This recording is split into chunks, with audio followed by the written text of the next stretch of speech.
میرے محترم دوستو، وقت کی تنگی کے پیش نظر تفصیلی گفتگو تو نہیں ہو سکتی، اور حضرت مولانا مفتی محمد تقی عثمانی صاحب نے جس طریقے سے اپنے بیان میں ہمیں قرآن کریم کے رموز سے آشنا کیا ہے، میں سمجھتا ہوں کہ وہ ہم سب کے لیے ایک کافی و شافی بیان ہے، اور اللہ تعالی ہمیں اسے سمجھنے اور اس پر عمل کرنے کی ہمیں توفیق عطا فرمائے۔ اس طرح کے اجتماعات جس میں علماء کی ایک بہت بڑی تعداد موجود ہوتی ہے، اور علماء کے علاوہ بھی ایک دیندار طبقہ، دین سے محبت کرنے والا طبقہ اس میں موجود ہوتا ہے، تو جی ضرور چاہتا ہے کہ اس اجتماع سے کچھ تفصیلی گفتگو کی جا سکے، لیکن چونکہ آپ میں سے بیشتر لوگوں نے عصر کی نماز بھی نہیں پڑھی اور مغرب بھی قریب آنے والی ہے، اس لیے نماز بہت اہم ہے، اور ہماری تقریر اور اس کو طول دینا نماز کے مقابلے میں اس کی کوئی اہمیت نہیں۔ ہمارے اور آپ کے ذمہ اللہ رب العزت کی طرف سے جو ذمہ داری اور مسئولیت ہمیں دی گئی ہے، اس کا تقاضا یہ ہے کہ ہم آج ان حالات میں اپنے ان ذمہ داریوں کو سمجھیں۔ قرآن کی تعلیمات، جناب رسول اللہ صلی اللہ علیہ وسلم کی تعلیمات، جن کے یہ مدارس تحفظ کی اور ان کے خدمت کی ذمہ داری سنبھالے ہوئے ہیں، دنیا کے لیے آج یہ قابل قبول نہیں۔ مغربی دنیا ہمارے علوم کا بھی خاتمہ کرنا چاہتی ہے، ہماری تہذیب اور تمدن کا بھی خاتمہ کرنا چاہتی ہے۔ دین انسان کے اندر کی غذا ہے، انسان کے اندر کی قوت ہے، اور تہذیب انسان کے ظاہر کا لباس ہے، اس کے عادات و اطوار ہیں اور اس کے اقدار ہیں۔ ہمیں وہ اندر سے بھی کھوکھلا کرنا چاہتے ہیں اور ظاہری طور پر بھی ہمیں بے لباس کرنا چاہتے ہیں۔ اس چیز کی، اس ذمہ داری کی، ان خدمات کی پشت پر ہمارے اکابر نے مدرسے کو کھڑا کر دیا ہے۔ اگر وہ ہماری تہذیب کا خاتمہ کرنا چاہتے ہیں تو بھی ان کا مقصد یہ کہ مدرسہ ختم کر دیا جائے، مدرسے کو کمزور کر دیا جائے۔ لیکن یاد رکھیں، یہ جو پاکستان کے حکمران ہیں، یہ تو نقلی فرنگی ہیں۔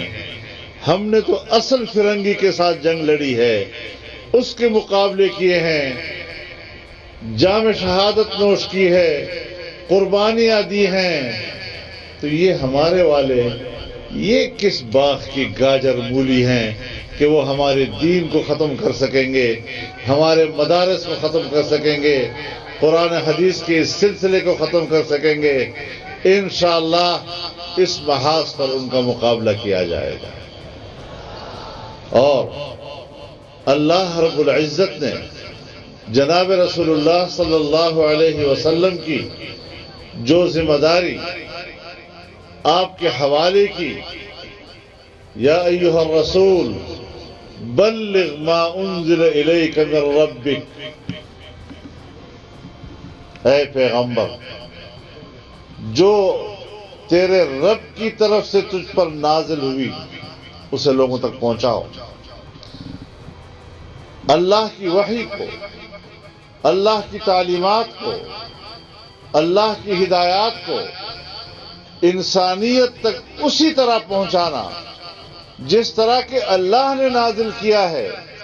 معنی یہ کہ ایک بہت بڑی امانت ہے جس میں ہمیں زبر زیر کی تبدیلی کرنے کا بھی کوئی حق حاصل نہیں ہے. اس کے معانی اور اس کے تشریحات جو رسول اللہ صلی اللہ علیہ وسلم نے کر دیے وہ کافی ہیں. جہاں کہیں پر اجتہاد کی گنجائش ہے، عقل کی گنجائش ہے، اس پر ہمارے پورے سلف صالحین اور ائمہ مجتہدین نے مکمل طور پر ہمارے سامنے دین کو رکھا ہے.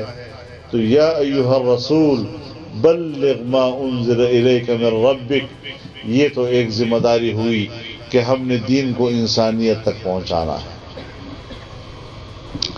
لیکن اس ذمہ داری کی اہمیت اللہ نے جتلائی، تفعل فما بلغت رسالتہ، اور اگر آپ نے اس ذمہ داری میں کوئی کوتاہی دکھائی تو پھر مقصد رسالت فوت ہو جائے گا.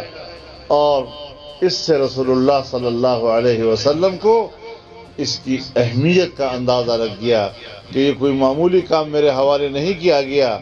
جتنا میرا منصب عظیم ہے اتنی ہی اس کی ذمہ داری عظیم ہے. منصب کے مطابق تقاضا یہ ہے کہ میں اس کا حق ادا کروں. لیکن اس میں رکاوٹیں آتی ہیں. میں کوشش تو کرتا ہوں، وقت کے بادشاہوں کا بھی مقابلہ کر لوں گا، ائمہ کفر کا بھی مقابلہ کر لوں گا، لیکن وہ طاقتور ہیں، میری زندگی محفوظ نہیں ہے. اور جب انسان کو اپنی جان کا خطرہ درپیش ہو جائے تو پھر وہ ذمہ داری نبھانے میں رکاوٹ بنتا ہے کہ میں محنت تو کروں گا لیکن میری زندگی محفوظ نہیں. تو اللہ رب العزت نے اس کی بھی ذمہ داری لے لی کہ واللہ یعصمک من الناس، اس کی فکر مت کریں، حفاظت کرنے والا تیرا اللہ ہے. اور ذمہ داری بھی آپ نے لے لی، محنت بھی میں کرتا ہوں، لیکن اس کے باوجود مجھے قبول نہیں کیا جا رہا. جب قبولیت نہیں ہوتی تو بھی انسان کے اندر ایک مایوسی آتی ہے، اور یہ بھی اللہ کے دین کو انسانیت تک پہنچانا اس میں رکاوٹ بن سکتا ہے. تو اس پر بھی اللہ تعالیٰ نے واضح طور پر فرما دیا کہ واللہ لا یہدی ان اللہ لا یہدی القوم الکافرین، کہ اللہ تعالیٰ کے ہاتھ میں ہے نتیجہ. تو وہ اگر کسی کو ہدایت نہیں دینا چاہتا اور کافر کو ہدایت آپ کیا کر سکتے ہیں؟ انک لا تہدی من احببت ولکن اللہ یہدی من یشاء. تو جدوجہد اور محنت یہ ہمارے ذمہ ہے، اور وہ بھی ہماری استطاعت کے دائرے کے اندر کہ لا یکلف اللہ نفسا الا وسعها. تو اللہ نے ذمہ داری بھی ہمیں دے دی اور وہ بھی استطاعت کے اندر، اور اس کے لیے بھی فرمایا کہ نتائج آپ کے ہاتھ میں نہیں ہیں، نتائج میرے ہاتھ میں ہے.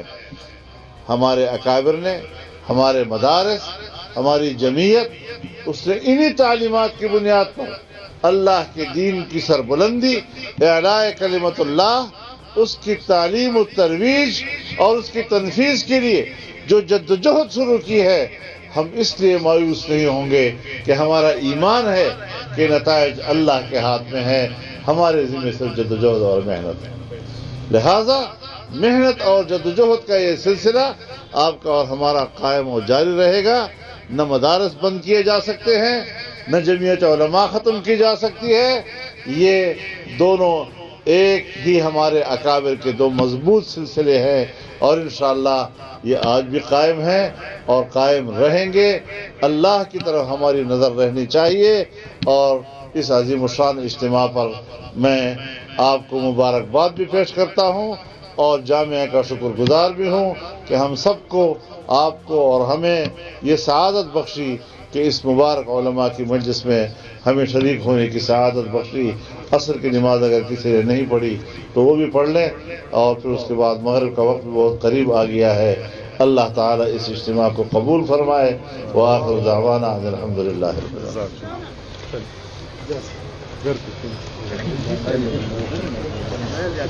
YouTube پر گوگلی نیوز دیکھنے کے لیے youtube.com کی سرچ بار میں googly news T V type کریں. گوگلی نیوز کے پیج پر سرخ رنگ کے سبسکرپشن والے بٹن پر کلک کرنا نہ بھولیے. YouTube پیج پر اپلوڈ ہونے والی ویڈیوز سے باخبر رہنے کے لیے بیل آئیکن پر کلک کیجیے. آپ کو ہر نئی ویڈیو کے بارے میں نوٹیفیکیشن موصول ہو جائے گا.